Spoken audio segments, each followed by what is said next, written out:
Next up, we have the board's chair report. I wanted to start off with just some housekeeping issues. This is regarding paperwork and compliance. Many of you been, and if you haven't been communicated with, please get with Lorraine.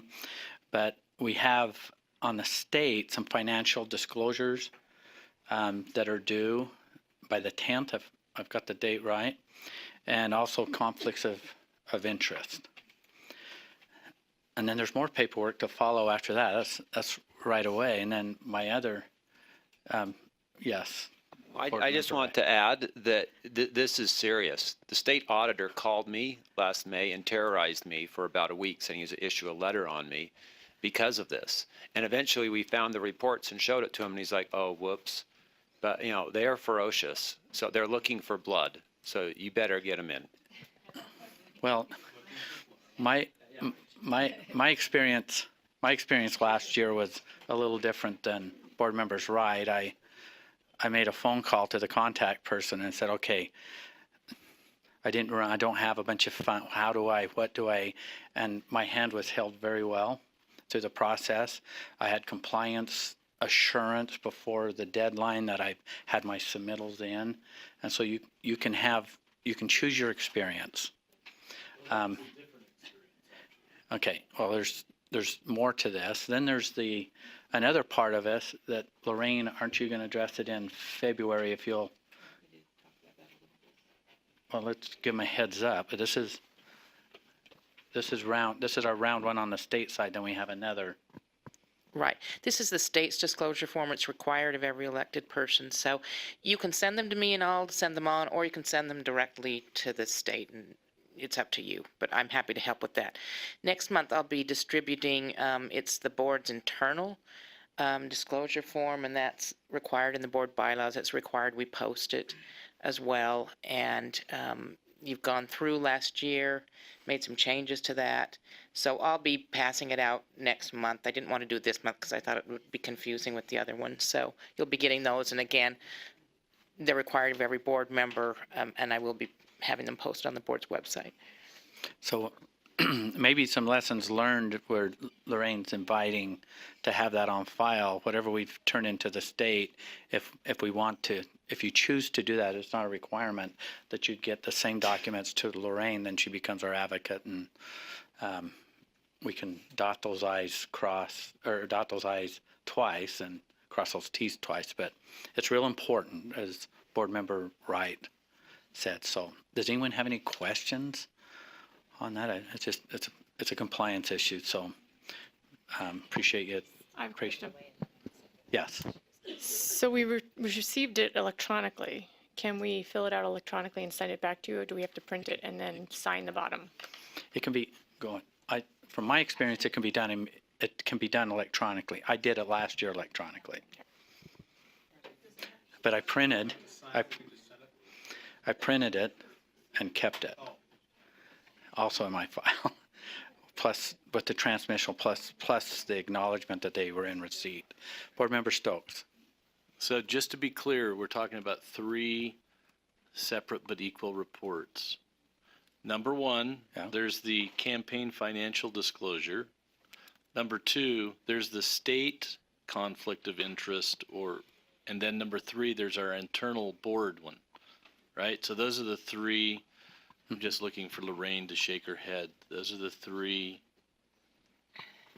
Well, I'm aware of the 2. Is the campaign one separate than the other Oh, there's a state. It's a financial disclosure and conflict of interest. Are they one, or are they 2 separate? They're 2 separate. Okay, see, I'm not in charge of those. So. Yeah. Anyway, sounds good. Yeah.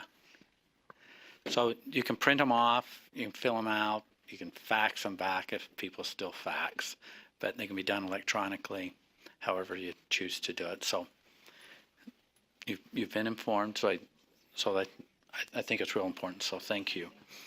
The other part that I want to just share with you and get your attention up is when the legislature starts taking care of their business and we have our meetings, staff and ourselves, this is a fast pace, and and I shot a communication out, and it's like running it's like sprinting through a marathon. Every week there's changes and things that happen with bills and that, and if there's something that you're really wanting to track and you're taking personal, stay on it, because it can change overnight on you, as we said.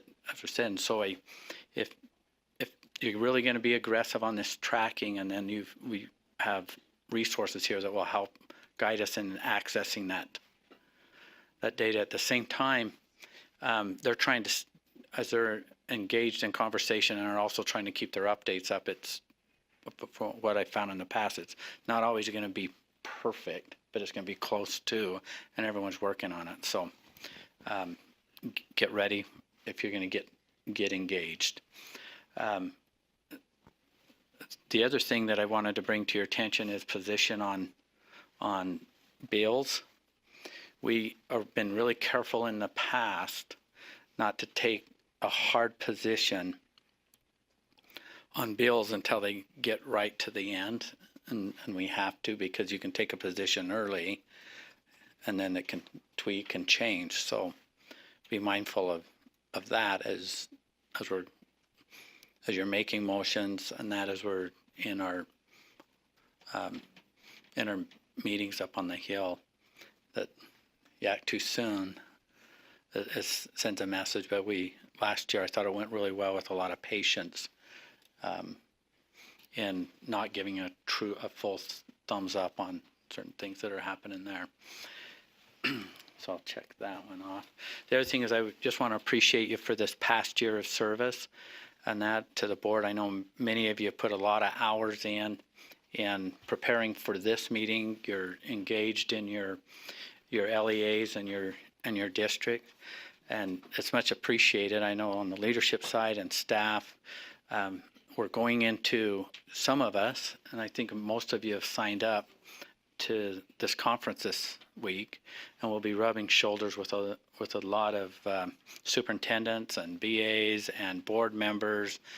So please take advantage of that as much as you can, because that input's really valuable.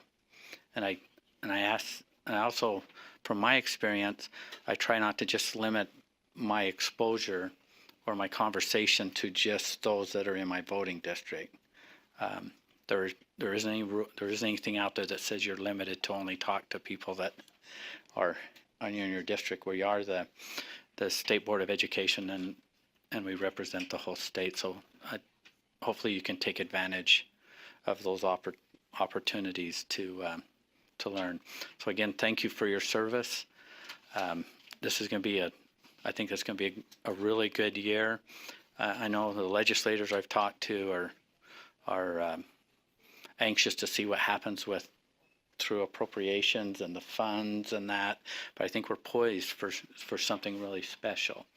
So I appreciate your work, and some people might not agree with that, but the recipients that receive from the WPU and the plus side, so the funding side, definitely appreciates what's happened last year, and your fingerprints are all over that.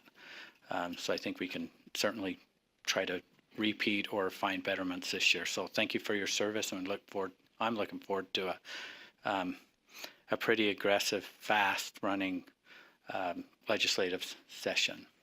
So that concludes my report. For you, Mark. Yes. When are you going to have out the assignments for the extra board assignments?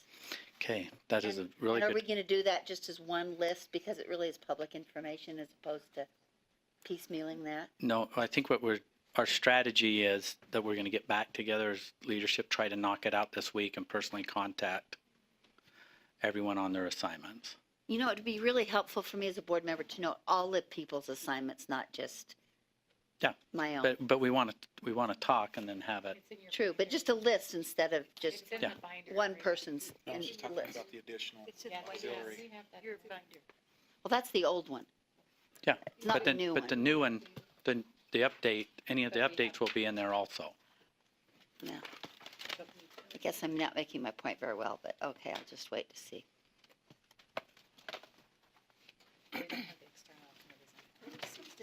Okay. Thank you.